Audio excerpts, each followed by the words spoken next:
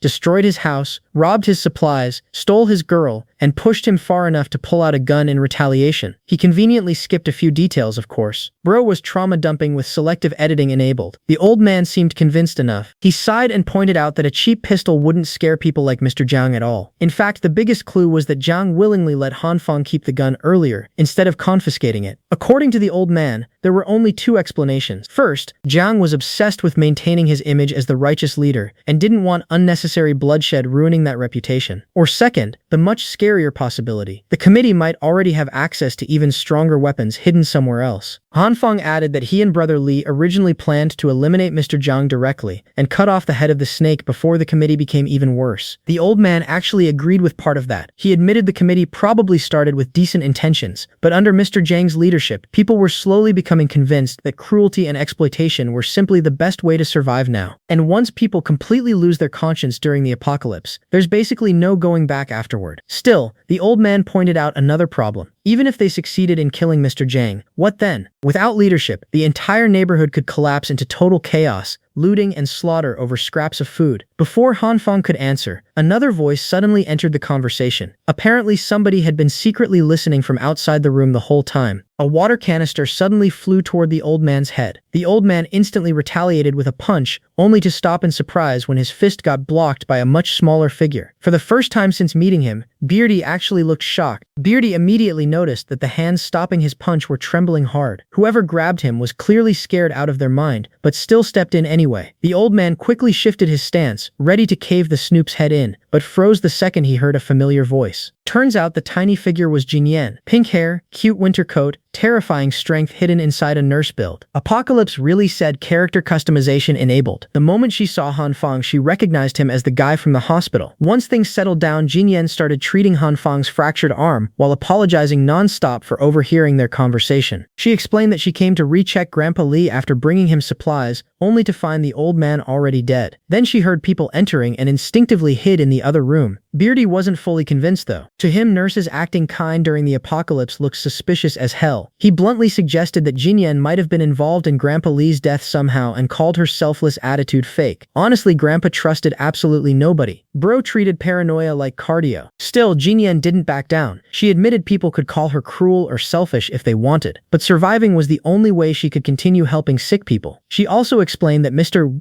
Zhang gave her freedom to move around because she worked as a nurse, and she depended on committee supplies too, even if she wasn't officially part of them. But lately things had gotten worse. Mr. Zhang had started throwing out more sick and elderly residents, including Grandpa Lee. Less mouths to feed meant more food for loyal young followers. Cold logic, but effective. Brother Lee's earlier story about the Boxer faction suddenly made even more sense now. With Zhang Hao and his people becoming a threat, Mr. Zhang was trying harder than ever to keep the healthy fighters loyal while abandoning everyone considered useless. And if both factions kept escalating like this, a full-blown faction war was probably coming soon. That's when the topic shifted toward the rumored weapon stash. Beardy asked Hanfang what exactly he planned to do even if he somehow found the armory. Hanfang admitted he didn't fully know yet, but he refused to sit around waiting to die while psychopaths fought for control of the building. The old man simply shrugged and said they were probably screwed either way. Still, he warned Hanfang that Mr. Zhang and the committee were just the beginning. In a collapsing world, stronger monsters would appear eventually, and survival would only get bloodier from there. Dog-eat-dog world. Last one standing wins. Grandpa dropped that line like an apocalypse philosopher, and then immediately opened the window to leave. This man genuinely hated doors with passion. After Beardy disappeared into the freezing darkness again, only Hanfang and Jinyan remained in the room. Jinyan then eagerly asked if there was anything she could do to help. Hanfang initially refused because dragging another person into this mess sounded like a terrible idea, but Jinyan stayed stubborn. She already heard everything and couldn't just ignore what Mr. Zhang was becoming. She even got visibly angry hearing how badly Hanfang had been treated. Seeing how serious she was, Hanfang finally accepted her help. And honestly, he did have a plan in mind now. Back in the parking lot, the guards were busy reporting everything about Hanfang and the mysterious old man. Then suddenly, the very person they were talking about casually appeared out in the open. Hanfang intentionally walked himself straight into enemy territory. Absolute psychopath behavior. The moment they isolated him inside a room, Zhang's lapdog immediately started beating the hell out of him. Hanfang got kicked repeatedly until he was coughing and throwing up while tied to a chair. The committee thug kept ranting about how stealing from the committee was unacceptable and even threatened to break Hanfang's other arm if he ever came back again. The beating only stopped because some emergency suddenly demanded the committee's attention elsewhere. Once the goons finally left, Hanfang slowly lifted his head, and green light started glowing across his body. The bruises and wounds slowly healed while Hanfang endured the pain in silence. He paid the price physically, but now he had successfully entered the committee area again. His real objective was still the armory. After healing himself enough to move, Hanfang used the purple light to soften the ropes binding him and slipped free. He even repaired the fracture in his arm, though the process drained him badly. Using the green light on his entire body at once consumed way too much energy. Hanfang nearly blacked out midway through healing himself, and quickly realized he needed better control over the ability. If he couldn't learn how to target specific injuries, instead of blasting his whole body with healing energy, he'd eventually collapse before finishing the job. Right after healing himself and slipping free from the ropes, Hanfang suddenly heard footsteps approaching outside the room. The door creaked open and the goons casually tossed Brother Lee inside like a bag of expired potatoes. Thankfully, Hanfang reacted fast enough to wrap the loosened rope back around himself before getting spotted. The committee thugs were clearly in a rush because they dumped Brother Lee there and immediately left again. The second the door shut, Hanfang rushed over to check on his bro. And man, Brother Lee looked rough. Look, Brother Lee was never winning beauty contests even before the apocalypse, but now his face looked like it got folded by a construction crew. Hanfang even made things worse by slapping him awake immediately. Efficient? Yes. Friendly? Absolutely not. Brother Lee groaned and complained that Hanfang could have at least slapped the less swollen side of his face because the left side was already completely numb. After recovering a little, Brother Lee explained what happened before he got caught. Apparently, while escaping earlier, he managed to sneak into the power distribution room and hide there. Inside, he discovered a weird hole leading downward alongside a bundle of electrical wires stretching into darkness. Thinking the guards would eventually search the room, Brother Lee made the most gangster survival decision possible and climbed down the cables into the unknown. Bro really said, "If I die, I die." At first he thought the tunnel would lead back to basement level 1, but instead it extended all the way down into basement level 2. And strangely, nobody was there. Instead, the entire place was filled with neatly stacked sealed boxes. Tons of them. Naturally, curiosity got the better of him, so he opened a few. Inside were giant sausages. Like, absurdly huge sausages. Each one was almost as thick as his arm. Brother Lee was about to inspect them properly when somebody suddenly approached from behind. The next thing he remembered after that was waking up from Hanfang's disrespectful slap combo. Now the committee's confidence finally made sense. If they had that much food hidden underground, no wonder Mr. Jiang acted like he owned the building. But Hanfang immediately pointed out something weird. If the committee already had mountains of supplies hidden away, why were they desperately raiding apartments and bombing doors just to steal more food? Brother Lee admitted the boxes didn't actually have labels. He only assumed they were sausages because of the shape. Still, the entire thing felt suspicious. At the very least, they now knew for sure that Mr. Jiang was hiding a secret warehouse underground. Right then, they heard guards returning outside. The goons complained about how weird it was that Mr. Jiang suddenly ordered Brother Lee killed after trying to recruit him just yesterday. Hearing that there was now an actual kill order out on him nearly made Brother Lee's soul leave his body. The moment the guards entered with weapons ready, both prisoners had already vanished. The idiots barely had time to process it before Hanfang and Brother Lee jumped them from hiding and beat them down instead. Unseo Reverse Apocalypse Edition. Within seconds, the tables completely flipped, and now the committee goons were the ones tied up on the floor. Since Mr. Jiang was willing to issue kill orders just because somebody discovered the basement stash, whatever was hidden down there had to be incredibly important. But even if they returned to basement 2, there were still dozens of sealed boxes waiting there. Brother Lee wondered what they could realistically do about any of it. Hanfang calmly replied that once they regrouped with the evil king, handling the supplies wouldn't be a problem anymore. After retrieving his earpiece, Hanfang contacted Zhao Xingan and immediately asked if the big sister he sent had arrived safely. But instead of confirming it, the little girl asked something concerning. She wondered whether it was really okay to let the girl who stole Hanfang's gun inside the house. Instantly, Hanfang realized the disaster unfolding upstairs. It wasn't Jinyan at the door, it was Hyona. Hanfang immediately warned the evil king to keep the door shut and avoid that crazy witch no matter what. But before he could say more, the transmission suddenly cut off. Now Hanfang had no idea what was happening upstairs. The duo immediately started sneaking back through the freezing lower floors for the second time that day, trying their best not to get spotted again. But before long, loud crashing noises echoed through the halls ahead. The entire committee area had descended into chaos. People were evacuating toward the upper floors while the able-bodied members were ordered to arm themselves and move toward the basement. Elderly residents, injured survivors, and exhausted women were all struggling up the staircases while panic spread everywhere. Nobody even looked organized anymore. The only explanation Hanfang could think of was that the war with Zheng Hao's faction had finally started. And honestly, for Hanfang, that chaos was perfect. As long as everybody else was busy panicking, he and Brother Lee could simply throw on masks, blend into the crowd, and quietly make their way back toward the evil king before things got even worse. The stairways were packed with terrified survivors pushing upward in complete panic, and honestly, Hanfang and Brother Lee blended into the chaos perfectly. Everybody looked cold, miserable, and one missed meal away from becoming a villain. Unfortunately, staying low-key stopped being an option real fast. Right in the middle of the evacuation, Mr. Zhang's lapdog suddenly got knocked flat on his ass. Turns out Zheng Hao's top fighters had intercepted the evacuees and immediately started throwing hands. Brother Lee instinctively grabbed Hanfang and pulled him aside before the staircase turned into a live-action riot compilation. Meanwhile, upstairs, the evil king was quietly watching Hyona through the peephole. The witch pressed her ear against the apartment door, trying to figure out whether Hanfang was hiding inside, but couldn't hear anything. She already looked suspicious enough to get arrested in normal society. Unfortunately, normal society died several chapters ago. Right then, Jin Yan finally arrived carrying her medkit. The moment she asked Hyona why she was snooping around Hanfang's door, the witch completely froze, trying to come up with an excuse. The best lie she managed to produce was that she came searching for food. Yeah, nobody bought that garbage, especially because she wasn't alone. Behind Hyona stood a whole squad of starving losers armed with pipes, bats, and random apocalypse starter pack weapons. Hyona immediately started feeding poison into their ears, telling them that Jin Yan Jinyan was connected to Hanfang and probably hiding supplies inside. Jinyan calmly explained that she was only there to treat someone in the room, but Hyuna was way too paranoid and desperate to believe that. She ordered the goons to grab the nurse and use her as bait to lure Hanfang out. The raiders hesitated a little because even idiots understood kidnapping the only nurse in the building was probably a terrible long-term strategy. But they still moved forward anyway, because hunger lowers IQ dramatically. Jinyan warned them politely to stop interfering with her work. They ignored her. Big mistake. The second they grabbed her arms, the tiny nurse casually lifted the grown men and smashed them together like folding chairs. Everybody immediately backed away in horror. Bro, they finally realized the cute nurse had raid boss strength hidden under that winter coat. Jinyan took a breath and warned them one more time. But Hyuna had already gone completely insane at this point. She suddenly pulled out a hidden knife and slashed toward the nurse. Thankfully, the thick winter coat blocked the blade before it could cut skin. Even then, Hyuna screamed at the others to stay alert because Jinyan was some kind of freak with monstrous strength. And right at that moment, the apartment door slowly creaked open behind them. Every weapon in the raiders' hands suddenly started trembling violently. Pipes, knives, bats, everything began shaking harder and harder until the weapons literally got ripped out of their hands by an invisible suction force. Standing in the doorway was Zhao Xinggan herself. The self-proclaimed evil king had entered the battlefield, and of course she made it extra dramatic by throwing random ninja hand signs first like she was summoning a forbidden jutsu from a low-budget anime. The black hole ability activated fully and started sucking every weapon straight toward her. The pull became so strong that even Hyona's ragged clothes started getting dragged forward too. The terrified raiders immediately tried to run away, but now they genuinely thought a ghost was hunting them. Honestly, fair reaction. Back downstairs, meanwhile, the faction war had completely exploded into full chaos. Fists flew everywhere, people screamed, skulls got cracked open, and survival instincts completely replaced human decency. In the middle of all that madness, Hanfang and Brother Li were suddenly being chased by an absolute unit of a man. Turns out Hanfang accidentally punched the wrong guy earlier, and not just any guy either. One hit made the dude's face swell up like a giant red apple. So now the man wanted revenge, with interest included. Hanfang had only managed that punch because in desperation he combined the green and purple lights into a reinforced glove at the last second. The result hit way harder than expected. Unfortunately, things got even worse when Mr. Zhang's lackeys recognized the two of them during the riot. If they got caught again, the committee definitely wouldn't bother keeping them alive this time. So while running through the chaos, Hanfang quickly came up with a plan and suddenly split off from Brother Li to scatter the pursuers before things completely spiraled out of control. While Brother Li grabbed their tiny Demon King roommate and prepared to retreat, Hanfang volunteered to stay behind as bait. Absolute terrible idea, which of course meant he was fully committed to it. Hanfang immediately started sprinting around the basement parking lot like a wanted criminal with infinite stamina, making sure every single person there noticed him. Then he jumped onto the roof of a parked car and screamed loud enough to wake the dead. Bro really climbed on a sedan just to become the main character publicly. Hanfang raised both middle fingers toward the crowd and loudly announced that he was the one who raised supply prices because he wanted all the poor people to starve. The entire basement went silent. Committee members, rival factions, starving survivors, everybody suddenly stopped fighting each other. For one beautiful moment, humanity achieved unity through pure hatred. Every single person there wanted Hanfang dead immediately. Honestly, the distraction worked way too well. Hanfang vaguely remembered spotting a giant metal gate sealing the basement entrance earlier. Behind that gate were enormous piles of compacted snow pressing down constantly from outside. Right now, that gate was basically the only thing stopping nature from deleting everybody in the parking lot. So naturally, Hanfang sprinted directly toward it. Unfortunately, one of the infamous twins caught up and punched him clean off his feet. Hanfang got launched backward and crashed right against the exact gate he wanted to reach. Perfect accidental delivery service. Now cornered between the gate and an angry mob, Hanfang placed his hand against the freezing metal and focused hard. Purple light spread rapidly across the entire surface of the gate. The crowd instinctively stopped advancing for a second after seeing the weird glow. But the moment the light disappeared, their rage came back instantly. That's exactly what Hanfang wanted. He screamed at the crowd to come get him, baiting everybody forward at once. And the second they rushed him, disaster hit. The giant metal gate had already been softened completely by the purple light. It was basically jelly now. And jelly doesn't hold back several tons of compacted snow very well. The entire barrier collapsed instantly. A monstrous avalanche exploded into the basement floor and swallowed everything in sight. Cars got tossed around like toys, while the fighting factions disappeared beneath waves of freezing snow. At that point, nobody cared about killing Hanfang anymore. Everybody switched to survival mode immediately. People screamed, ran, tripped, climbed over each other. Pure panic. The lucky ones barely escaped toward the exits before the snow buried the entire level completely. When things finally settled, the whole basement floor had basically become an Arctic graveyard. Meanwhile, Hanfang calmly dug himself out from a hidden spot he prepared in advance. Bro triggered an indoor avalanche and survived it like this was another Tuesday side quest. What surprised him most wasn't the destruction though. It was the fact that softening that gigantic metal gate barely exhausted him at all. Compared to before, his abilities seemed way more stable and efficient now. While Hanfang was still thinking about that, the old man suddenly appeared again like some apocalypse cryptid. At this point, Hanfang genuinely started feeling like this boomer had been stalking him full time. Soon afterward, surviving members of the mob cautiously re-entered the basement area. Hearing footsteps approaching, the old man immediately grabbed Hanfang and dragged him away before anybody spotted them. The two eventually stopped in a secluded corner of the first basement floor. While catching his breath, Hanfang finally demanded answers. He wanted to know who this old man really was and why he kept showing up everywhere like a retired assassin NPC. Realizing there was no point hiding it anymore, the old man finally introduced himself. He was Zhang Ha, the same Zhang Ha leading the war against Mr. Zhang. And honestly, that reveal hit different. Grandpa had been moving like a homeless kung fu master the whole time. Zhang Ha extended his hand and proposed cooperation. Earlier, he rejected Hanfang's idea of teaming up, but apparently the situation changed his mind. Hanfang stayed cautious though. Getting manipulated during the apocalypse was basically a hobby for everyone now. But from Zhang Ha's perspective, both of them wanted the same thing anyway, bringing Mr. Zhang down. And honestly, teaming up with a guy capable of knocking people unconscious barehanded sounded way smarter than fighting alone. Even if Hanfang still didn't fully trust him, he accepted the temporary alliance. The two shook hands and officially joined forces. Meanwhile, deeper underground, Mr. Zhang calmly inspected the military jeeps hidden in the second basement parking area. Even after hearing reports about the avalanche destroying the upper basement level, he barely reacted. The temperature inside the building was dropping fast. His people were scattered everywhere, and prisoners had escaped. But Mr. Zhang still believed those were just minor setbacks compared to the bigger picture. Nearby, Hanfang and Zhang Hao quietly listened while sneaking around the lower floors. Zhang Hao explained that he discovered these military vehicles earlier and overheard discussions about relocating survivors somewhere else. The only problem? Nobody understood where the hell they planned to relocate people during a literal frozen apocalypse outside. And instead of carefully gathering more information like sane people, Zhang Hao immediately charged forward with nothing but his fists. Bro heard military convoy and activated boxer mode instantly.